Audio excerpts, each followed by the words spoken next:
kita akan melakukan analisis terhadap transaksi-transaksi berikut ini.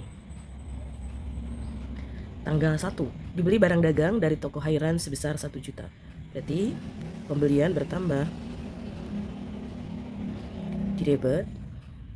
Karena dia tunai, maka kasnya berkurang di kredit sebesar 1 juta rupiah. Dan ini akan kita masukkan ke dalam jurnal kas keluar. Salah satu yang mencirikan ini adalah JKK. Kita perhatikan ada kas di bagian kredit. Tanggal 2, dibeli barang dagangan sebesar 3 juta dengan syarat. Kalau ada dengan syarat artinya dia pembeliannya kredit. Dibeli barang dagang berarti pembelian. Kalau kredit berarti kita utang dagang sebesar 3 juta. Dan ini masuk ke dalam akun jurnal pembelian. Tanggal 3, dikembalikan barang kepada toko Budi Pertiwi. Budi Pertiwi itu yang ini berarti ya. Sorry, ini maksudnya Budi Pertiwi, berarti yang ini. Tanggal 2 ya.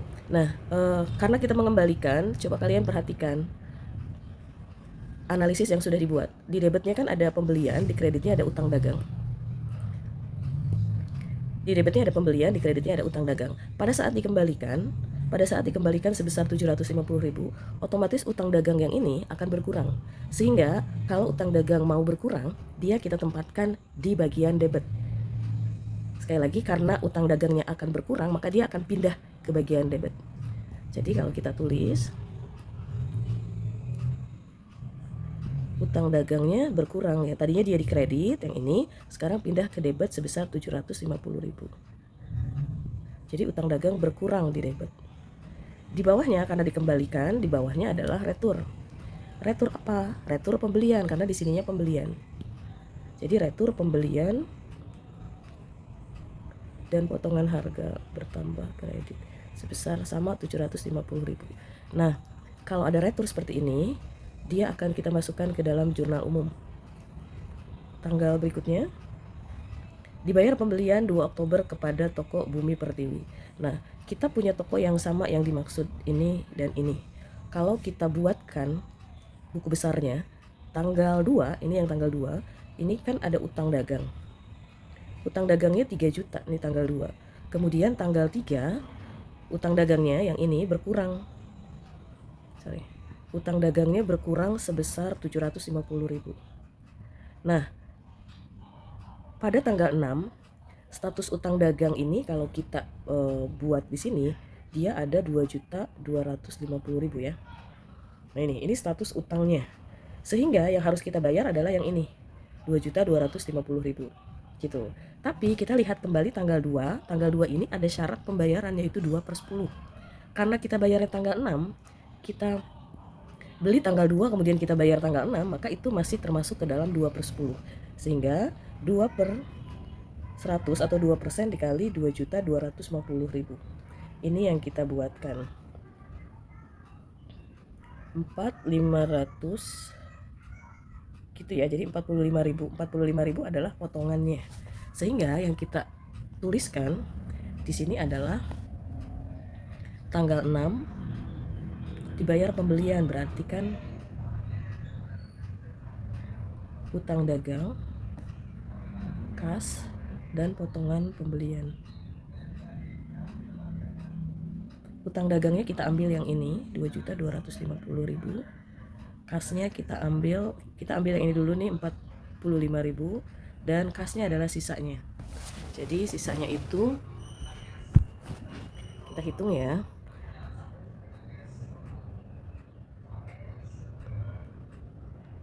2.250 dikurangi 45.000 berarti 2.205. Nah, jadi kalau kalian perhatikan ini jumlah debitnya kan yang 2.250, jumlah kreditnya juga sama seperti ini. Nah, berikutnya tanggal 8 Tanggal 8 ini kita akan menganalisis dibayar beban listrik dan telepon. Berarti ini seperti biasa ya, beban listrik bertambah, di debit sebesar 120.000, dan karena kita bayar beban listrik maka kasnya berkurang, di kredit sebesar sama 120.000. Tanggal 10 dijual barang dagangan kepada Tuan Mahmud. Dijual berarti kan penjualan bertambah,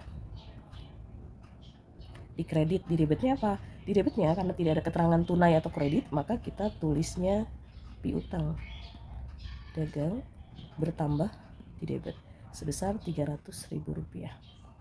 Kemudian tanggal 11 dijual barang dagangan 800.000 dan baru diterima sebesar 400.000, berarti kan penjualan 800.000 ya, dan baru dibayar, berarti kasnya baru masuk 400.000. Sisanya apa? Kalau ini kredit maka ada 400.000 lagi yang piutang. Piutang dagang bertambah di debit. Jadi orang yang masih ngutang ke kita sebesar 400.000. Nah, kita kembali ke dalam analisis tanggal 6 dia masuk ke dalam jurnal apa. Untuk tanggal 6 karena ada kas di kredit maka dia kita masukkan ke dalam JKK.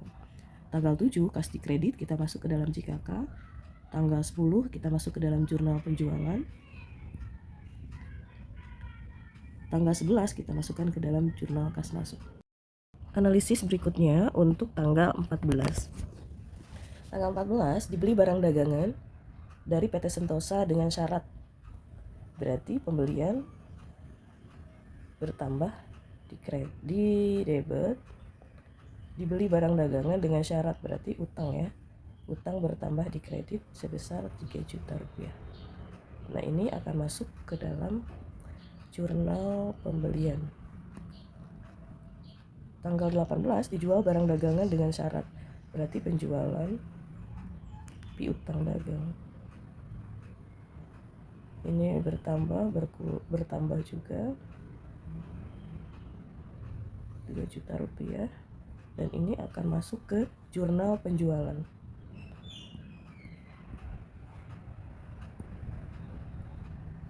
Tanggal 23 dijual barang dagangan, ini berarti penjualan bertambah kredit. Dijual barang dagangan berarti kasnya bertambah debit sebesar 350.000. Dibeli peralatan toko berarti peralatan bertambah, kasnya berkurang 800.000. Tanggal 30 dibayar beban berarti beban gaji bertambah, kasnya berkurang 400.000. Nah, ini kita akan tentukan lagi jurnal kas masuk, jurnal kas keluar, jurnal kas keluar. Nah, anak-anak, berarti kita sudah menentukan analisis dan jurnal apa yang perlu kita masukkan ya, atau kita pergunakan untuk akun-akun ini begitu. Nah, sekarang kita akan memilih mana jurnal khusus yang sama. Contoh, tanggal 1 ini JKK, kita cari dulu JKK lagi. Tanggal 6 ya, ada JKK. Kemudian JKK tanggal 8, kemudian tanggal 27 dan tanggal 30. Berarti ada 1, 2, 3, 4, ada 5 JKK. Lalu kita akan juga menghitung ada berapa JB. Ini JB 1, JB 2, ada 2 ya. Kemudian untuk JU kita akan cari JU 1 ya. Untuk JU ada 1, kemudian kita akan lihat apakah dia ada JJ. JJ ini tanggal 10, JJ 1, 2. Tanggal JJ ada 2. Kemudian kita akan beralih ke JKM. JKM ini 1 tuh ya. Kemudian tanggal 2, 3. Baik. Nah, ini adalah jurnal khusus yang berbeda yang ada pada toko Sembako Jaya. Setelah jurnal pembelian selesai, kita sekarang akan membuat jurnal penjualan. Jurnal penjualan ini diperoleh dari analisis yang sudah kita buat sebelumnya ya.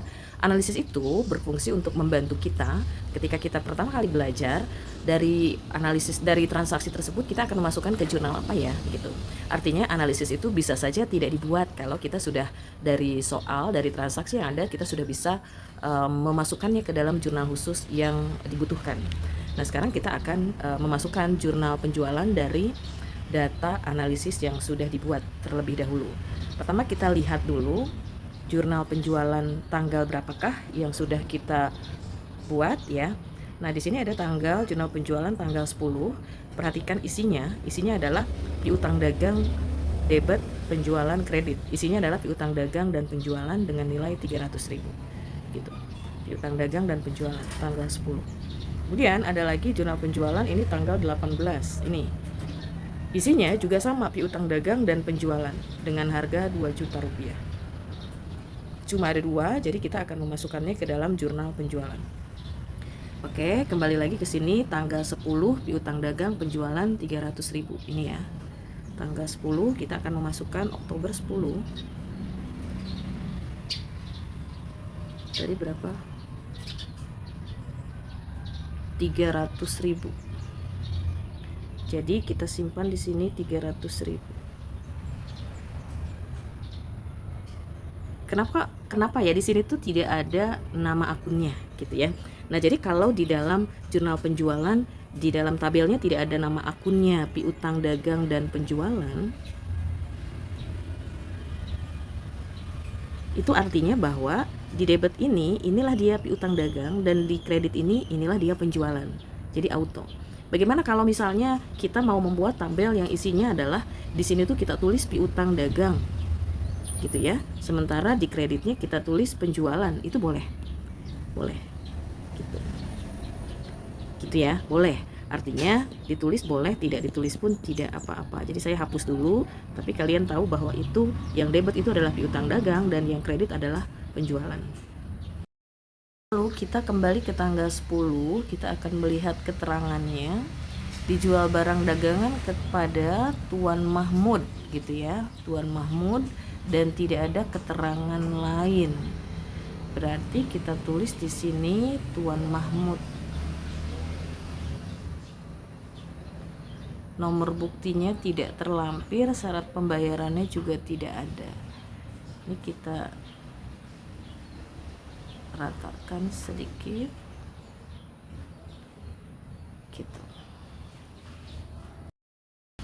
Berikutnya kita akan mencari lagi jurnal penjualan. Ini tadi kita sudah menemukan jurnal penjualan pada tanggal 18. Piutang dagang dan penjualan, lihat 2 juta rupiah ya. Tuan Joko, ini Tuan Joko. Kita tulis dulu sedikit-sedikit karena saya suka lupa. Tuan Joko tanggal 18. Tuan Joko berapa? 2 juta rupiah.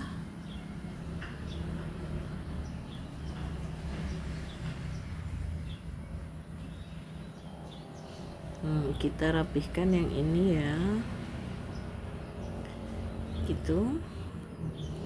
Tuan Joko nomor bukti tidak ada, tapi tadi ada 2/10 ini ya, 2/10 N/30.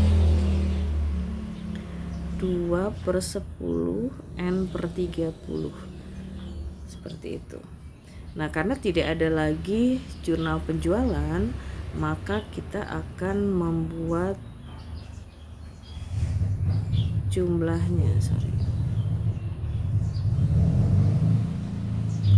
jumlahnya 2.300.000 rupiah di debit, dan di kredit pun sama 2.300.000 rupiah.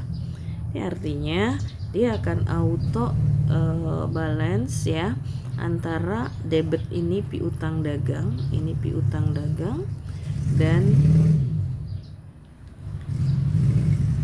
di kreditnya adalah penjualan. Oke.